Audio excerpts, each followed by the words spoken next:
자, 이제 1주차 3교시 강의입니다. 3교시 강의에서는 사도행전의 케리그마와 바울의 케리그마를 살펴보도록 하겠습니다. 사도행전의 케리그마는 어떤 케리그마냐? 첫 번째 특징은 예수의 부활을 강조한다는 것입니다. 이 말이 무엇일까요? 예수의 죽음, 십자가보다는 부활을 강조한다는 것입니다. 그렇다고 십자가를 전혀 언급하지 않거나 그것을 아주 중요시하게 생각하지 않는다, 그런 말이 아니라 십자가와 죽음보다는 예수님의 부활을 강조한다라는 겁니다. 부활에 더 초점이 맞춰져 있다는 겁니다. 굳이 퍼센테이지를 얘기하자면 70대 30 아니면 80대 20 그 정도요. 반면에 이제 마가복음 같은 경우는 예수님의 십자가 죽음을 많이 강조하죠. 순환을 강조합니다. 마태복음도 그렇고요. 그런데 이제 사도행전에서는 부활을 강조한다. 것. 저희가 책 41페이지에서부터 42페이지를 한번 보도록 하겠습니다. 41페이지 맨 위에 보면 예수의 죽음의 신학이 결여되어 있다. 그래서 이게 아예 없다는 게 아니라 다른 복음서나 다른 신약 성서에 비해서는 조금 덜 나와 있다라는 거죠. 부활이 더 강조되어 있다라는 겁니다. 그래서 네 번째 줄 보시면 41페이지 네 번째 줄 보시면 예를 들면 예수가 우리를 대신해서 혹은 우리의 죄를 위해서 죽었다는 말을 찾아볼 수 없다. 즉 예수의 죽음은 희생이었다는 언급이 나타나고 있지 않다. 그러니까 이 말을 여러분 오해하면 안 되고요. 예수님의 죽음이 희생이었고 또 우리를 위해 죽었지만은 그렇지만 그런 것들을 명시적으로 언급하지 않고 그것보다 더 중요한 것은 부활이다. 그것이 바로 이제 사도행전이 말하고는 메시지고 그게 사도행전 케리그마의 특징이다 이거죠. 그래서 예수님의 십자가의 죽음은 부활을 말하기 위한 전제 역할을 하는 그러한 정도다 라고 생각하시면 됩니다. 그 밑부분 맨 41페이지 맨 마지막 단락 한번 보시겠습니까? 십자가의 대속적인 효험은 사실상 베드로 전서와 히브리서에처럼 바울의 복음의 주요 특징이 되는 것인데, 바울의 케리그마와 초대교회 케리그마가 바로 로마서 3장 25절, 고린도전서 15장 3절에 나와 있는 거죠. 그런데 누가는 마가복음 맨 그 41페이지 맨 밑에 줄 보시면 누가가 마가복음 10장 45절을 생략하고 있고 적어도 그 진술과 다른 변형을 선호하고 있다는 사실은 42페이지 넘어가셔서요. 누가 자신의 신학임을 반영함을 암시하게 한다. 누가가 희생에 의한 구속 개념을 무시하려는 그의 시대의 디아스포라 유대교의 영향을 다소간 받았다고 하는 점이다. 어쨌든 사도행전 연설문의 케리그마에 관한 한 우리는 그것이 십자가의 신학을 빠뜨리고 있다는 점과 명백한 구속적 의미를 예수의 죽음에 부여하려 하지 않고 있다는 점을 말해야만 한다. 이 말이 그런 말입니다. 디아스포라 유대교인들은 헬라 문화의 영향으로 구속 개념이 희미하고요. 유대교에서는 물론 구약의 대속죄도 있고 구속 개념이 확고히 자리 잡고 있었지만 디아스포라 유대교에선 그런 구속 개념이 희미했기 때문에 그것보다는 부활을 더 강조했다. 그게 사도행전 케리그마의 특징이다라는 겁니다. 자, 두 번째 특징은 이미 실현된 하나님 나라와 아직 이루어지지 않고 임박하고 있는 하나님 나라에 대한 긴장이 없다라는 겁니다. 앞에서도 얘기했지만 예수님의 케리그마의 특징은 이미 실현된 하나님 나라와 그렇지만 아직 이루어지지 않고 있는 임박하고 있는 하나님 나라에 대한 이 긴장, 패러독스가 있었는데 누가행전, 특히 사도행전에는 그런 긴장이 빠져 있다라는 겁니다. 그런 내용을 여러분 42페이지에 책을 보시면 좀 알 수 있고요. 42페이지 한번 보세요. 그래서 그 4.3 거기에서 네 번째 줄 보시면 예수의 메시지 안에서의 찾으셨죠? 그 메시지 안에서의 파루시아 혹은 그의 재림 그리고 그 나라의 도래에 가장 근접한 표현이 두드러지게 결여되어 있음을 감지할 수 있다. 하나, 둘, 세 줄 내려와서요. 아울러 실현된 종말론의 강한 특징, 마지막 때가 지금이라는 확신이 나타나 있지 않은데 단지 2장 15절부터 21절과 3장 24절에서 엿볼 수 있고 다른 곳에서는 찾아보기 힘들다라는 겁니다.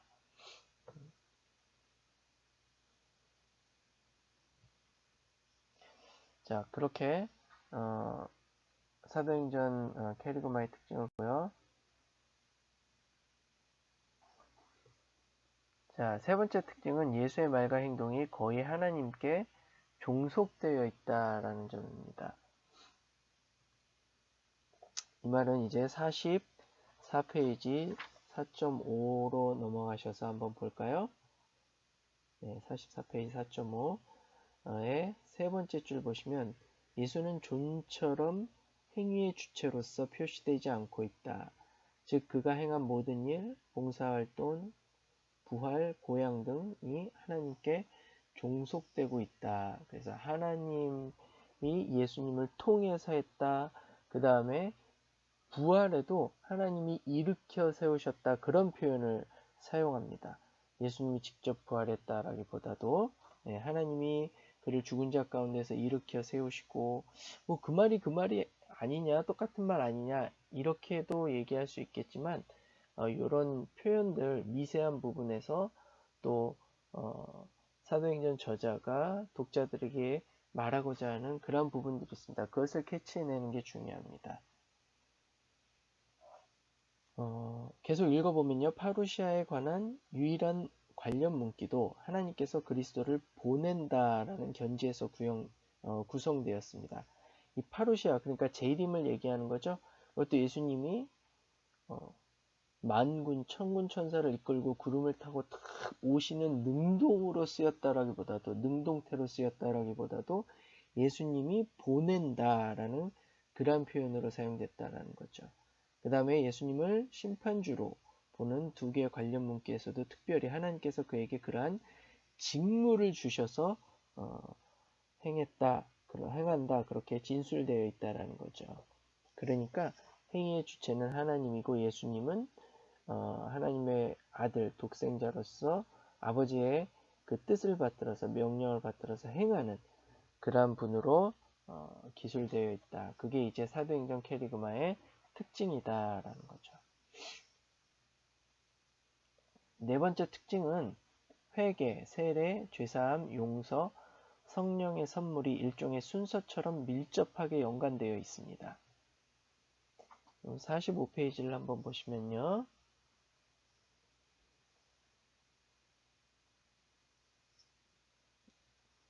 그 4.7 한번 보세요. 요청이라는 말과 짝이 되는 말은 약속인데 그 말은 사도행전에서 보통 용서, 구원 혹은 성령의 선물이라는 견지에서 사용되고 있다는 거죠.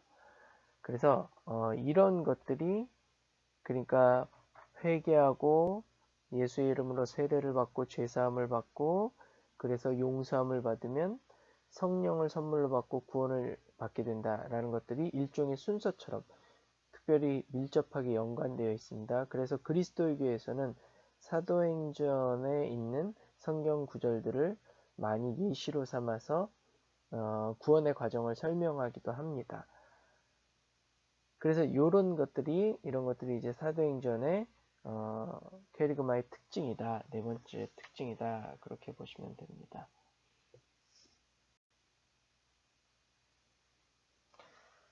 최종적으로 사도행전 캐리그마에 대해 요약하면 다음과 같습니다. 여러분 책 47페이지 그 중간 한번 보세요. 4.8 중간 번호 나와 있죠. 예. 첫 번째, 예수의 부활에 대한 선포, 그에 두드러지게 나타나고요. 두 번째, 이러한 선포에 대한 응답과 회개, 그리고 예수에 대한 믿음으로의 부름. 예. 그게 이제 아까 얘기했듯이 이렇게 서로 밀접하게 연관되어 있으면서도 약간의 순서적으로 첫 번째 이거, 두 번째 이거, 세 번째 이거 이러한 표현으로 나타나 있다라는 겁니다. 예. 복음을 듣고 응답하고 회개하고 예수의 이름으로 세례를 받고 구원을 받으면 성령을 선물로 받는 그런 건 순서요. 그래서 이제 세 번째로 그렇게 응답한 자들에게 베풀어지는 용서와 구원의 성령의 약속, 이것이 사도행전 게리그마의 특징이다라는 거죠. 그래서 뭐 47페이지 맨 위에도 보시면 맨 위에 줄 요컨대 우리는 사도행전에서 단 하나의 캐리그마대에 말할 수 있는가? 뭐 꼭 그렇지만 않지만 그러한 특징들을 발견할 수 있다라는 거죠. 네. 그 세 번째 줄 보시면 또한 우리가 최소한 누가의 진술과 일치하는 원시교회의 기본적이며 핵심적인 캐리그마라고 부를 수 있는 규범적인 개요를 인정할 수 있는가? 이에 대한 대답은 긍정이다 해서 1, 2, 3 대충 이렇게 얘기하고 있습니다.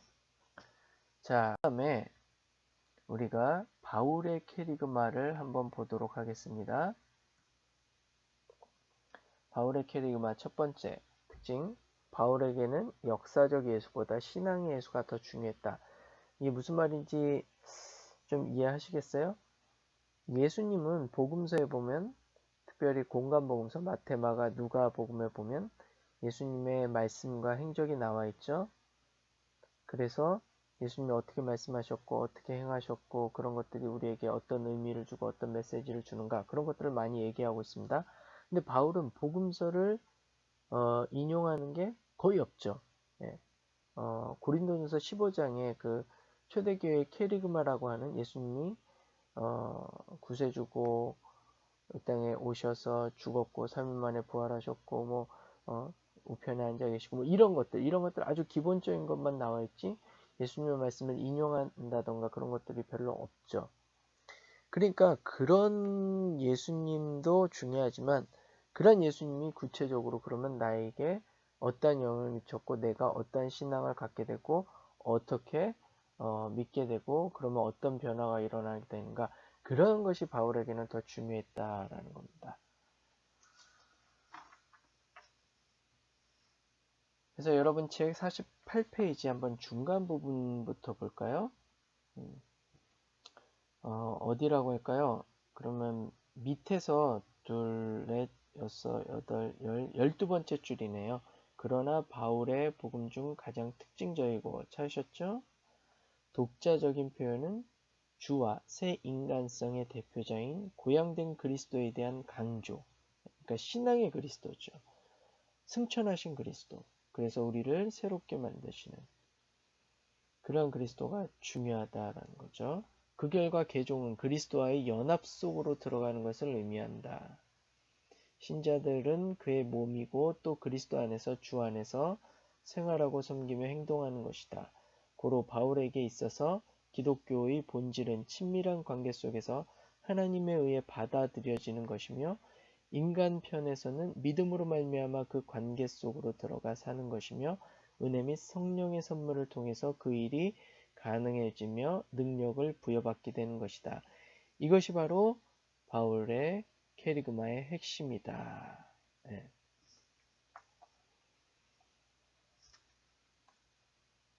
두 번째로 바울 캐리그마의 핵심은 뭐냐? 바울은 할례자들을 위한 복음과 무할례자들을 위한, 즉 이방인들을 위한 복음을 다 인정하려고 했습니다. 다만 할례자들이 자신들의 것, 그러니까 뭐 자신들의 율법이나 관습이나 우리 그 할례자들이 누구예요? 유대 민족이죠. 유대의 민족적인 구분들, 타고났다라는 것, 그런 것들 선민사상, 뭐 이런 것들을 여기에 하나 더 들어갔네요. 할례 받는 것, 그러한 것들을 무할례자들에게 강요하는 것을 강하게 비판했습니다. 그건 이제 50페이지에 잘 나타나 있는데요. 한번 볼까요? 50페이지 세 번째 줄. 그러나 이들 두 복음을 각각 지지하는 자들이 상대방의 타당성을 인정하는 한에서, 그리고 자기들의 복음과 다른 복음을 지지하는 자들에게 자신들의 복음을 강요하려고 하지 않는 한에서 바울은 만족했다. 하지만 분명하게 팔레스틴 교회들 내에서는 율법으로부터 자유하는 이방인 선교를 반대했던 율법적 우익파들이 있었다. 그러니까 이거를 강요하는 겁니다. 이방인들에게도 복음을 전하는 것 좋지만 율법을 지키게 해야 된다. 그 다음에 뭐 음식 계명이나 정결 계명도 지키게 해야 된다. 할례도 받아야 된다. 율법 중에 대표적인 것, 뭐 이런 것들, 이러한 것들을 주장하는 율법적 우익파들을 비판했다. 왜냐? 그들의 복음이 바로 바울에게 갈라디아서 1장 6절부터 9절에서 맹렬한 어조로 공격받았던 다른 복음이다라는 겁니다. 그러니까 중요한 것은 그렇게 지키게 하려고 그랬다면 예수님이 왜 십자가에 죽었느냐, 예수님이 왜 부활했고 왜 승천했느냐, 그런 예수님의 말씀과 사역이 무의미하게 된다라는 거죠. 그렇기 때문에 적어도 이런 다른 복음에 있어서는 바울은 강하게 비판했다라는 거죠. 하나, 둘, 셋, 네 줄 내려와서 소위 이해를 강요하려는 소위 유대화한 자들의 생각, 한 줄 내려와서 그것은 전혀 기쁜 소식이 아니며 노예가 되는 길이다. 그것을 선포하는 자들은 거짓 그리스도인들로서 그들은 완전한 진리를 얻는데 실패했고 스스로를 거세해야만 했다. 예. 그래서 이렇게 강하게 비판했다는 거죠. 이런 걸 보면 바울이 활동했던 그 시대, 그 다음에 지역적으로는 팔레스타인과 그 다음에 이방인 지역들, 디아스포라 유대인들이 살았던 저기 그리스 그쪽으로 해갖고 터키 그리스 그쪽으로 해서 초대교회 이 캐리그마는 여러 가지가 있었다. 다양했다. 그다음에 때로는 갈등도 있었다. 이러한 사실들을 우리가 바울 서신을 통해서 또 바울의 캐리그마를 통해서 볼 수 있다라는 겁니다.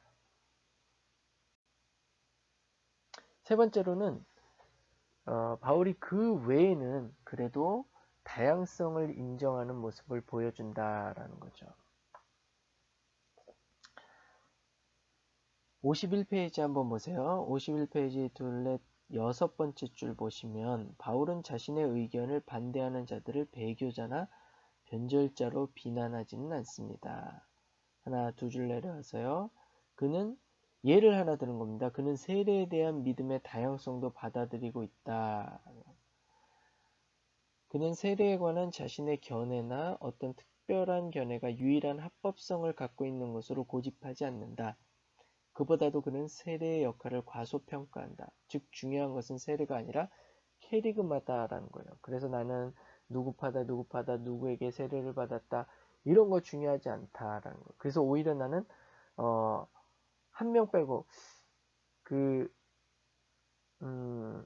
세례를 많이 주지 않았다 그렇게 얘기하고 있는 거죠.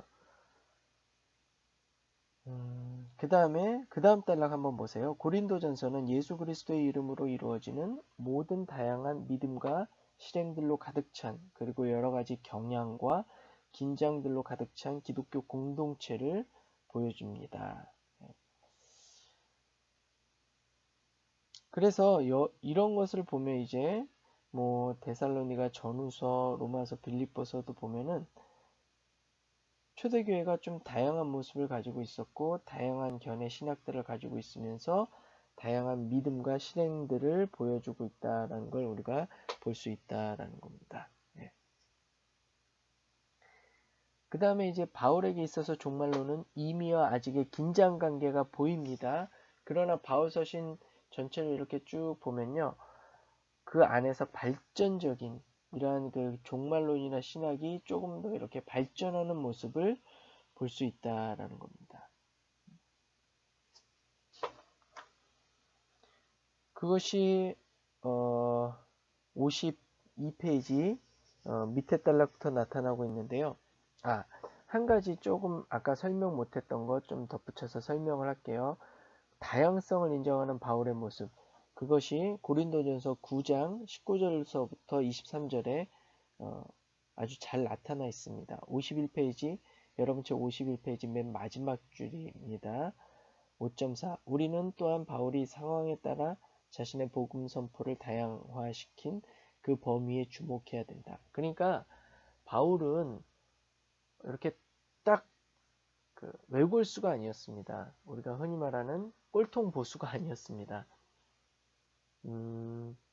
다양성을 인정했고 그 범위가 나름대로 넓었어요.